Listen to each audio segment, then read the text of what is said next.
My name's Lana, just a regular girl who ended up pouring drinks at Joe's bar downtown after high school. It wasn't anything fancy, but it paid the bills and kept me busy. That's where I first laid eyes on Daniel. It was a Thursday night, the kind where the bar was buzzing but not too packed, just how I like it. In walked this guy, Daniel, with a few of his buddies. Right off, he stuck out. Not because he was loud or anything, he was the calm kind, the kind that had an easy smile and a look in his eyes that said he knew something you didn't. He sauntered over to the bar and took a seat right in front of where I was working. "Hey," he said, flashing that grin.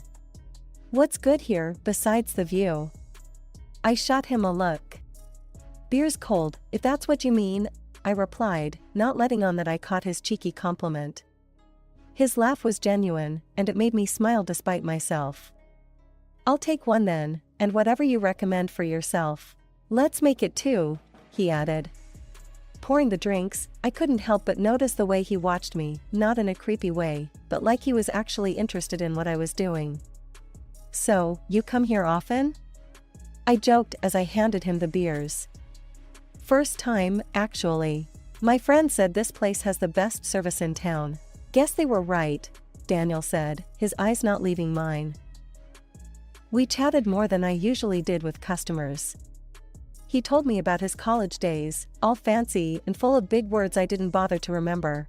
And I told him about growing up here in town, how I always thought I'd do something more but never figured out what that more was. "You're interesting, Lana," he said out of the blue. "Not like the usual crowd in here." I raised an eyebrow. "Thanks, I guess. You're not too bad yourself, for a rich boy." He laughed again, that sound that filled up the space around us. "Rich boy, huh? Trust me, having money's not all it's cracked up to be." We got interrupted then by his friends, who were ready to move on to some club or another. He stood up, tossed a 50 on the bar, way too much for 2 beers, and winked. "Maybe I'll find that right company if I come back here." And just like that, he was gone, melting into the crowd with his friends. But something about him lingered, like the echo of his laugh in my ears, making me wonder if I'd see him again. Daniel started showing up at the bar every single night after that first encounter. At first, I figured he was just like any other guy, killing time with a beer and small talk. But then, the talks got longer and a whole lot more personal. He'd settle into his usual spot, and as I wiped down the counter or restocked the shelves, he'd tell me bits and pieces about his life, his family. "My dad's pretty big into politics," he'd say with a casual shrug, like he was talking about the weather, not dropping that his father was one of the state's top politicians. "And Mom, well, she's a housewife, keeps everything running smooth at home." The more we talked, the more I saw past the polished surface. Sure, he had money and a name that opened doors, but there was something else, something real that I couldn't quite put my finger on. And despite my better judgment, I found myself looking forward to those evenings when he'd show up. One night, it all changed. He came in looking serious, his usual smile nowhere in sight. "Lana, I've been thinking," he started, hesitating a bit. "How about we go out tomorrow? Somewhere nice, not just here." It was sudden, but not unwelcome. "Like a date?" I asked, trying to sound cool but feeling my heart thump a little harder. "Yeah, a date," he confirmed, his smile back as if he'd won some sort of victory seeing my reaction. That date led to another and another. Before I knew it, we were seeing each other every day.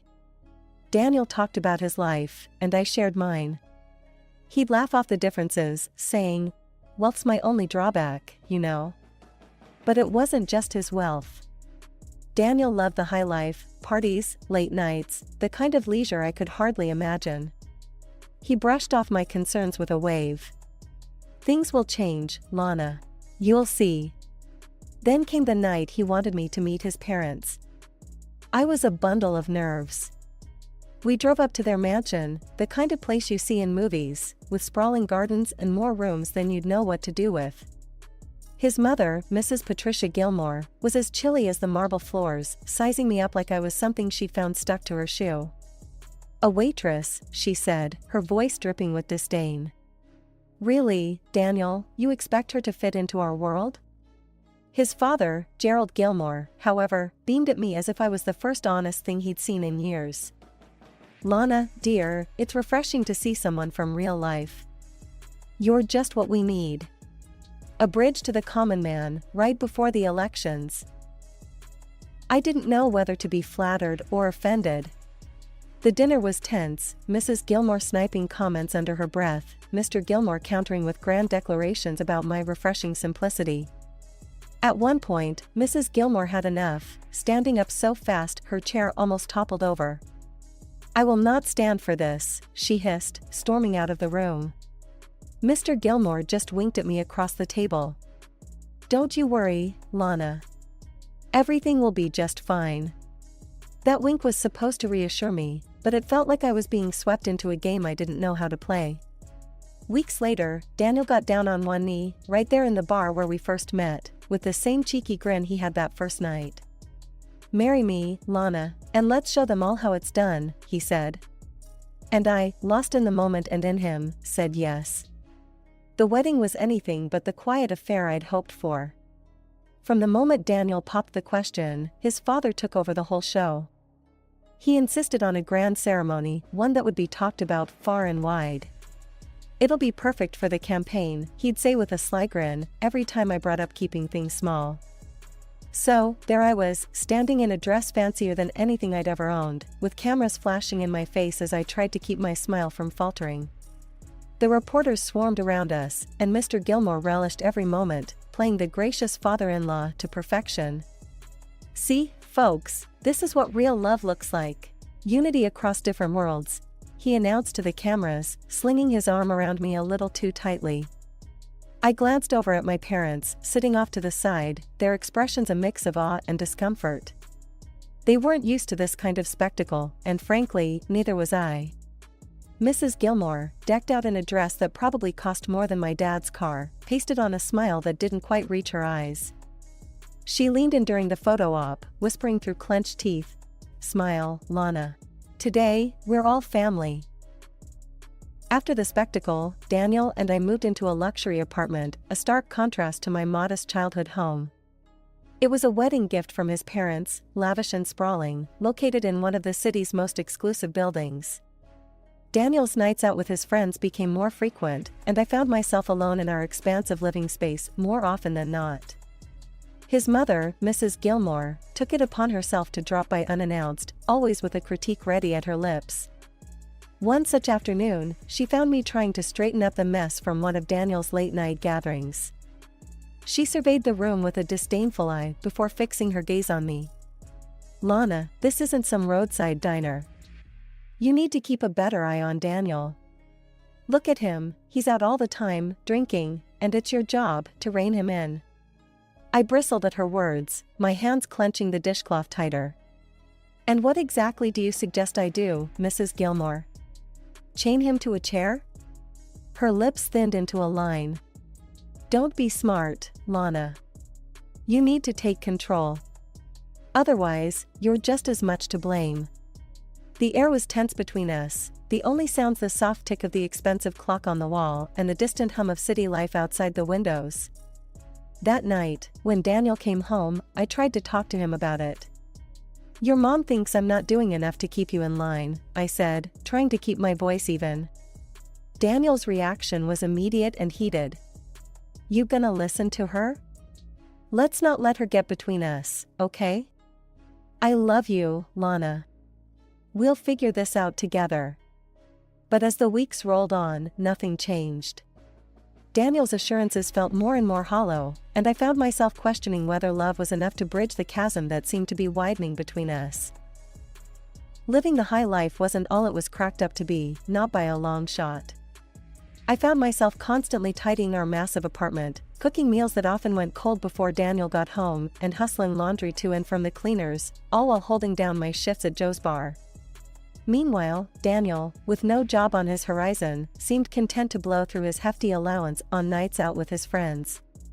Daniel's mother, the queen of high society gossip, made sure everyone knew her twisted version of our life. According to her, I was the villain, a dumb, greedy woman who led her poor son astray with my low-class ways. It was a normal day at the bar when she decided to bring her highfalutin friends for a casual lunch. The moment they strutted in, I knew I was in for it. They perched at the bar, their noses turned up like they smelled something foul. Mrs. Gilmore waved me over with a flick of her wrist, her voice loud enough to turn a few heads. "Lana, darling, could you hurry up? We don't have all day, and we expect proper service even in this establishment." Her friend snickered, their eyes scanning the bar with barely disguised contempt. I forced a smile, taking their orders while my hands itched to dump a tray of drinks right into their laps. "Make sure the glasses are clean, dear. We wouldn't want to catch anything," one of her cronies quipped, her laughter sharp as shattered glass.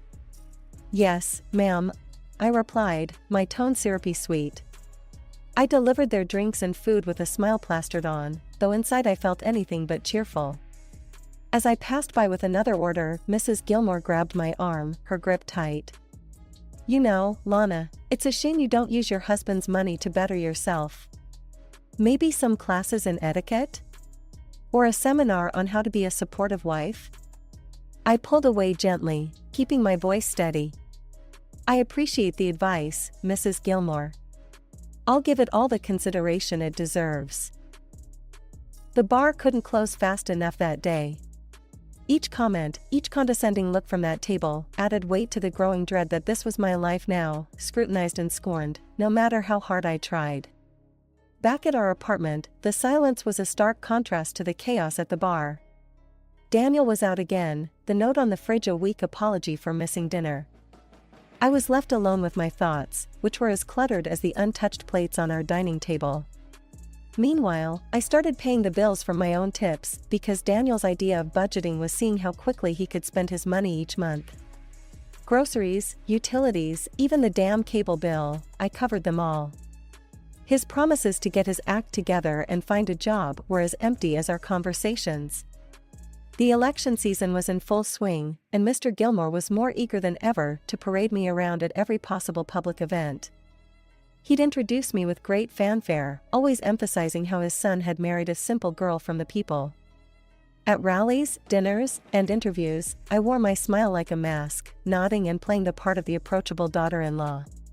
But behind the smiles and the polite applause, I was weary. The constant scrutiny, the endless small talk with people who cared more about my story as a campaign tool than as a person, it was exhausting. More than once, I found myself eyeing the exits at these events, longing for nothing more than to run out and never look back. One evening, after yet another fundraiser that had stretched on for hours, Mr. Gilmore pulled me aside, his hand gripping my shoulder a little too firmly. "Lana, I need you to keep this up.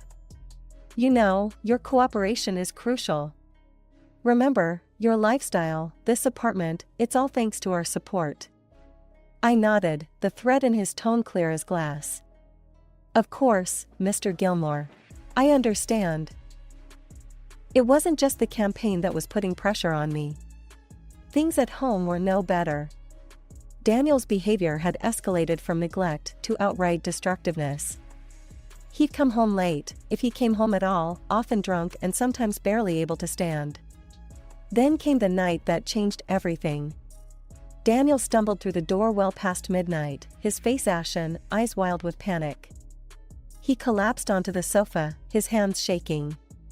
"Lana, I've screwed up," he blurted out, his voice a hoarse whisper. "I owe money, a lot of money. To some really bad people. I lost it at the casino, and they're not the type to wait for their cash." My stomach twisted at his words. "How much?" "70,000. He murmured, looking away. I felt cold all over. $70,000? He nodded, miserable. "I need your help, Lana. Please, I can't ask my parents. They'd disown me." The desperation in his eyes was something I couldn't ignore.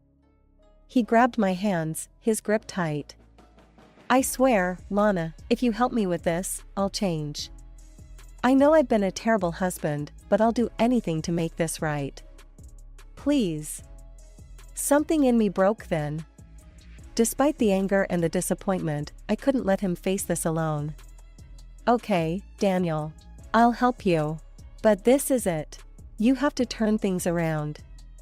I took out a loan the next day, $70,000 that felt like a noose around my neck. But as I handed the money over, Daniel was like a man reborn. He helped around the house, cut back on the drinking, and for a brief, fleeting moment, I let myself believe that we could actually make this work. We spent evenings together, talking about plans for the future, even daring to dream about starting a family. Daniel was attentive, helping with chores, sharing meals at the same table, things we hadn't done in years. Maybe we should think about having a kid, he suggested one night as we cleaned up after dinner. I looked at him, surprised but not unhappy at the thought. Really? You think we're ready? He smiled, pulling me close. Yeah, I do. I mean, we're getting back on track, right? A fresh start. I wanted to believe him, to believe in us. And in those moments, it was easy to imagine that everything could actually be okay, that the debts and lies were behind us. But that illusion shattered the night I came home from a double shift at the bar. Tossing my keys on the counter, I headed for the bedroom, my body aching for just a few hours of sleep before doing it all over again. But the scene I walked into snapped me wide awake. Daniel was passed out on our bed, snoring loudly, with two girls I'd never seen before curled up beside him, both just as unconscious. Bottles and glasses littered the nightstand, the stench of alcohol heavy in the air. My heart hammered against my ribcage as a cold rage settled in my gut. Without thinking, I pulled out my phone and started recording. The camera's light cut through the darkness, capturing the damning scene. I nudged Daniel awake, my voice sharp. Daniel, who are these girls? He blinked up at me, confused and still drunk, then waved a dismissive hand as if brushing away the question. They're just my girlfriends, you know? It's not a big deal. We do this sometimes when you're at work. That was it. The final betrayal. I stopped the recording, my hands trembling with a cocktail of emotions, rage, sorrow, disbelief.